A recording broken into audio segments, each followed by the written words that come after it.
I think it's important to understand if you are a people pleaser or a reformed people pleaser, to understand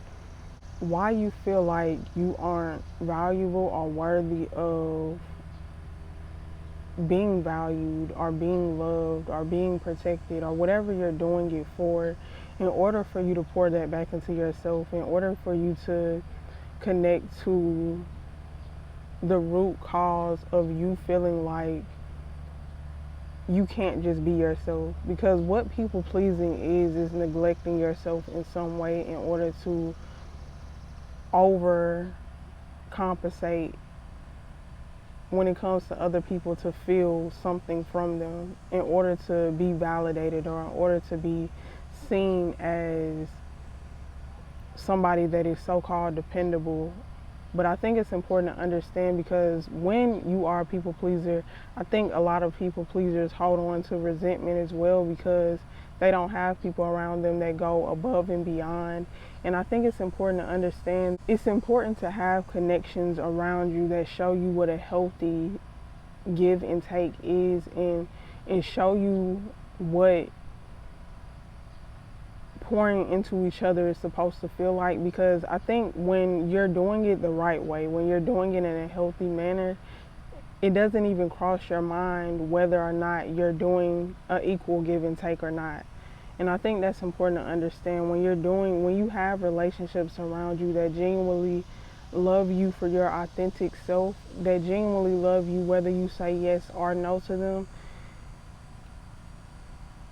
you'll feel it, because you won't have a second thought about it. It'll be like second nature, that you can call on that person, or you can vent to that person, or you can just be around that person, and just be in your own energy and feel safe in their presence, or feel safe around them in that environment, and you don't feel like you have to overgive, or they'll end up calling you out about it, like, okay, you're doing too much, or you're doing too much, or you can just take a break. And I think it's important to understand, to have people like that to be and speak life into you, and also call you out on what they see as you not being able to show up for yourself, or you neglecting yourself. And I think it's important to understand, to be in a space of not people pleasing, you have to set boundaries with others, but most importantly with yourself. When you understand that you need your time for yourself, you need your energy for yourself, you need your money for yourself, or whatever the case may be, it's important to learn how to say no. It's important to be and sit with that uncomfortable feeling of saying no, or of distancing yourself, or of choosing yourself and saying yes to yourself when you need yourself, and you need your own time and your own space, or your own energy, or you need something in return. It's important to also be able to speak up and say that you need something as well, so you're not harboring or bearing resentment within yourself, or bearing undercover resentment that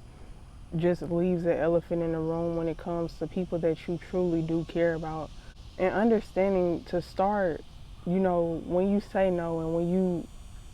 start to choose yourself, to pay attention to people's reaction as well, because that'll clearly tell you where to place people in your life as well,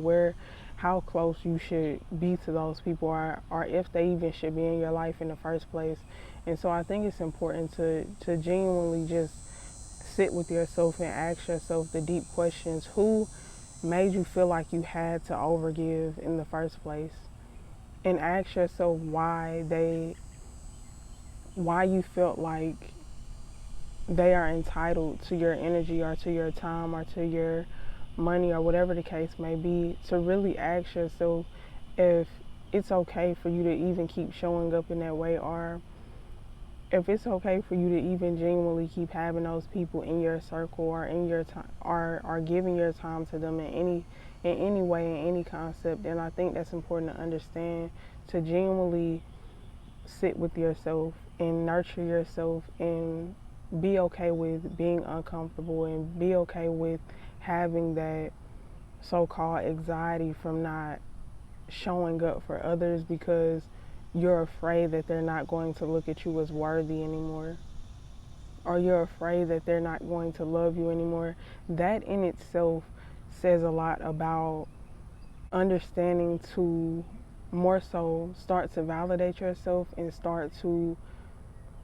pour back into yourself and start to work on your self-esteem, looking up meditation surrounding self-esteem, allowing yourself to do mirror work and looking in the mirror and telling yourself how much you love yourself, or putting your hand to your chest and allowing yourself to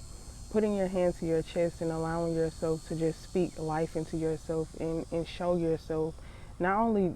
speaking to yourself and speaking life to yourself, but starting to show up in life for yourself as well by saying no, by setting boundaries with others, but also with yourself, and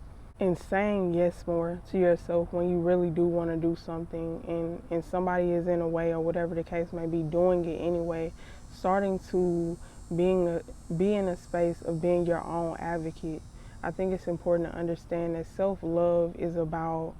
accepting all parts of you and seeing yourself for who you are and starting to like yourself and understanding parts of yourself that you don't like, and starting to do the actual work to change those parts of you, and not just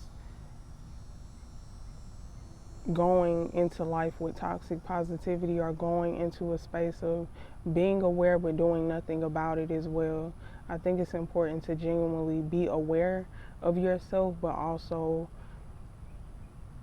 be aware of the techniques and the mindset shift that you need to do in order to be a healthier individual for yourself and the people that you love as well.